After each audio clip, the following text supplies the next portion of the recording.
If you're talking to an investor and you're not feeling the vibe, like it's something as little as a vibe. You are on the first call with an investor and you don't like the way he's talking to you, or you don't like the way you are talking to him, and you just feel like this marriage will not fly.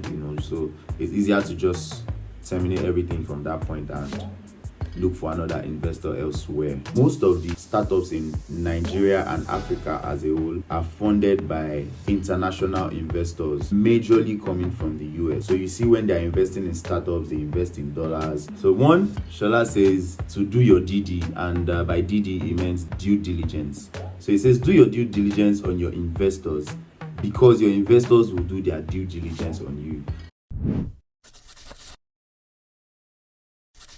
What's up, my people, my buddies all across Africa and the rest of the world? I just got back in from Lagos Startup Week, and I had like so much knowledge to actually write down. I'm sorry I didn't make a lot of videos because I really didn't plan to share this with you guys. I'm sorry. I thought it was just going to be an event. I'll just, show up, because I was editing when I got invited. But I decided to just go check it out. On getting there, when I started hearing some of these things, these young African tech entrepreneurs were saying, I just had to bring out my phone, open my notepad, and put things down. So I really couldn't make videos. So on my way home, I was like, some of my subscribers are entrepreneurs. Some of them are startup founders. Some of them are people looking to start their own venture. And it will be really nice to share what I've learned with them. I'll be sharing basically everything I wrote in my notes. I really didn't get a lot, but from the few that I was able to get, I'm very sure it will be useful to most, if not all, startup founders. I understand that no knowledge is a waste, no knowledge is wasted. So you could just add this to whatever it is you have going, and I wish you success in your ventures, in your startups. Basically, they shared experiences starting from starting your startup all the way down to scaling and becoming a full-blown organization. Let's do this. What is a startup? A startup is a business, a small business, majorly tech-related businesses with a few staff, few workers, co-founders maybe. What is funding? Funding is basically the money startups receive to start the business, build the products, and scale it, depending on the phase at which the funding is received. What are the stages of funding? We have the pre-seed funding, we have seed funding, the Series A, Series B, Series C. For pre-seed is the funding that the founders get before the product is being built. Say I want to build a product, so I meet people like, this is what I'm trying to build, how can you guys help me? Then they come in and say, okay, I'll invest a certain amount for equity, maybe 10% of your company, or 15, 20, 30%, whatever agreement you come to. So that's the pre-seed. So after which, if that funding, you need more funding, you go for the seed funding, then you get some more money to actually get started and scale. So some businesses or some startups don't need seed funding, like they just get one funding and they're good, but some might actually go to get that Series A to just continue to scale the company and build more products and make more money. Tech people in the house can help me out in the comment section with more basic explanations for laymen like us who are not tech people. A seed capital refers to the type of financing used in the formation of a startup. Funding is provided by private investors, usually in exchange for an equity. Yeah, I said that. In the company, or for a share in the profits of a product. Some of the things I learned that I didn't know before is most of the startups in Nigeria and Africa as a whole are funded by international investors, majorly coming from the US. So you see, when they're investing in startups, they invest in dollars. There was a part of the meeting which I missed before I came in, where they talked about how interest rates has risen in the US and it's affecting how investors are investing in startups in Africa. They also mentioned something about local investors, how local investors are usually not open. They are not as open-minded as the international investors, because the local investors are more skeptical. They are not as daring as the international investors. Y Combinator, some of us who are a little bit more inclined to tech people stuff, Y Combinator. So Y Combinator is like an accelerator. When you have a startup idea, they take you in, they groom you, and at the end of your grooming, they give you funding, they help you fund and get started. Many tech startups that in Nigeria and Africa, even in the US, all over the world, actually pass through Y Combinator. So in some of the statistics shown today, we realize that Y Combinator some 2 years ago, 3 years ago used to have like 20 plus startups from Nigeria, but as of this year, they barely have 3 startups, currently in their program. So it really shows that there's a decline, and there's a sort of disadvantage to Nigerian startups or African startups. Someone asked as well, how do tech startups innovate and scale? One of the guys at Paystack that was there today talked about. He said quite a number of things, but the major key that I took away, which I took for myself, which I am also sharing with you, which I believe will be useful to you, is collaboration. He mentioned that tech startups need to collaborate across sectors. If you're building a fintech and you're looking to scale, look for someone in like the health sector that you can merge your product together. It's called he mentioned something called product market fit. So you are building a product and you have to look for like the right people who need that product, so they come together. That's what the fit in there means. The product, the market fit, product market fit. Finding the actual product market fit, sometimes you need to collaborate to further broaden your reach for the people who actually need your product. So I think that was the end of his own session. Then the second panel came in, consisting of 4 amazing guys. They were asked to like give tips and the challenges they faced. Shola from Braz has stated that one of the challenges he faced, that his company faced in the early stages, was hiring the right talents. He also said, to build world-class products, you have to hire high-class talents. He also said it started with pre-seed funding of $150,000, which he believed that was all he needed to get started. After that, they got another actual seed funding of $1.5 million, and the company has not gotten any funding since then. He also said to be strategic where your funding, comes from, so as not to get the wrong funding from the right person or the right funding from the wrong person. Know where the source of your funding is coming from. Preston from Stairs also mentioned getting talents as a major problem. Now, if you are listening, you realize that startups face a challenge of talent. So basically, when you are really good, when you are very talented, you see, these startups will hunt for you. Because after listening to these guys, I realized they are hunting, like they are serious hunters for great talent. So Preston from Stairs mentioned talent also being one of their problems, and he said something that stuck with me, which I wrote down. He said, be bold, ask, go after talent. So he said when he started his startup, he needed a certain type of people, but people will tell him, people will not move back from the UK to join this startup in Nigeria, and he'll be like, have you asked? Don't assume, for like, shoot your shot. The highest you get is a no, or they make a demand higher than what you want. That you can negotiate and come to a compromise and see what works best for both of you guys. So be bold, ask. That was one thing I took away from what Preston said. And also Preston also mentioned something about storytelling.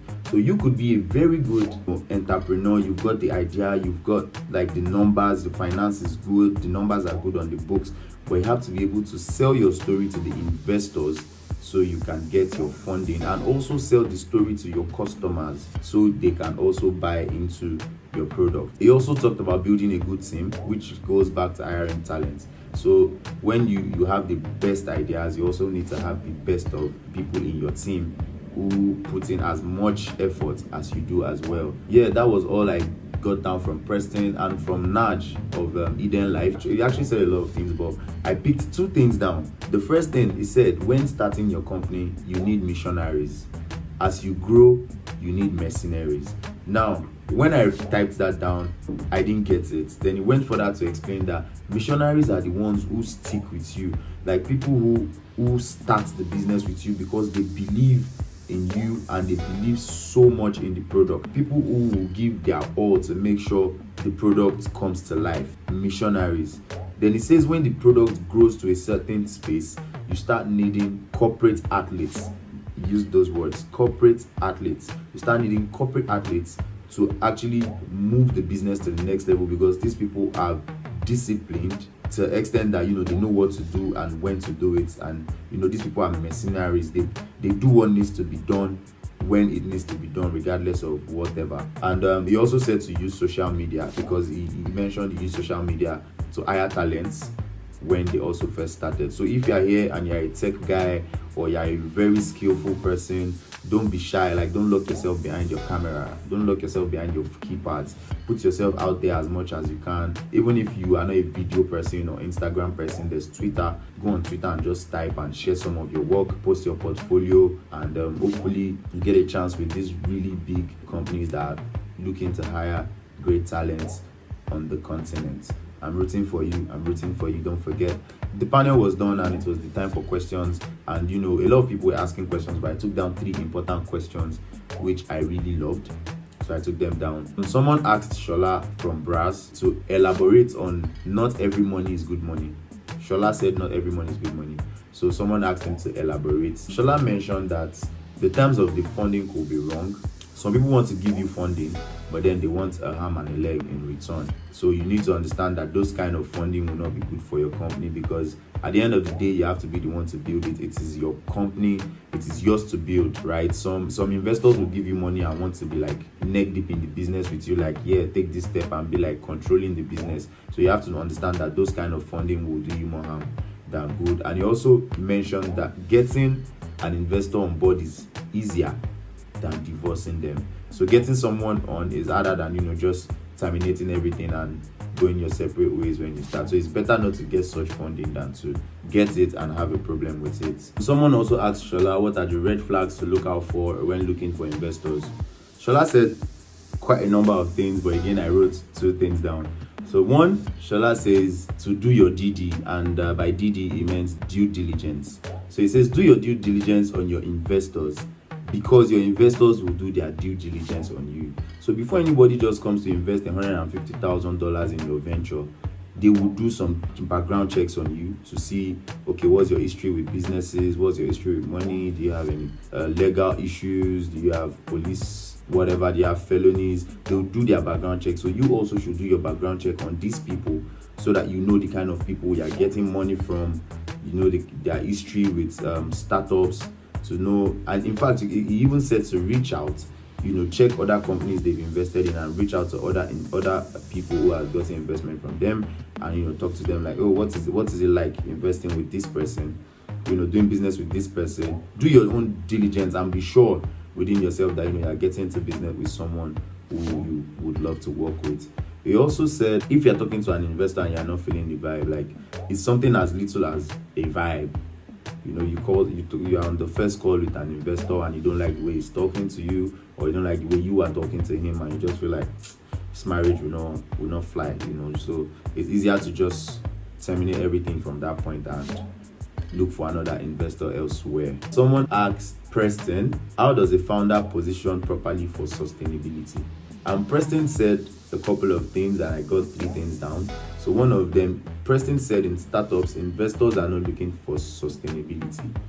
They are looking to put their money in a place where they will get a lot of returns. Most people investing in startups are not looking to get X2. They're not looking to get 2 times their profits. Sometimes some of them end up getting 2x, sometimes not as much when they exit, but they're actually looking for like really big exits when they put in like something and get a very large, I don't know what figure to use to actually represent, but you get what I'm saying.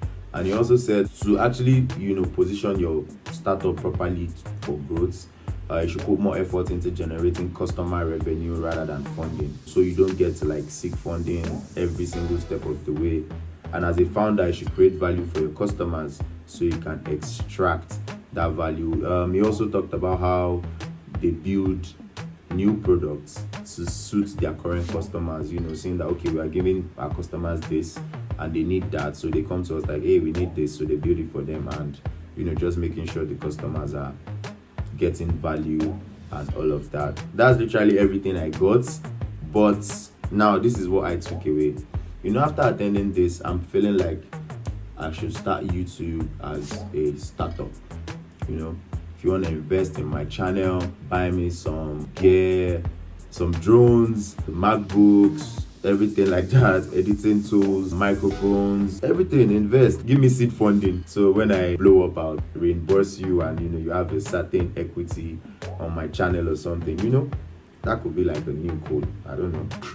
But then again, it really was good to actually attend and see how young Africans on the continent are breaking barriers and doing something really, really interesting for themselves and scaling. So if you're a startup founder out there and you are planning on giving up, please do not give up. Rather, re-strategize, collaborate.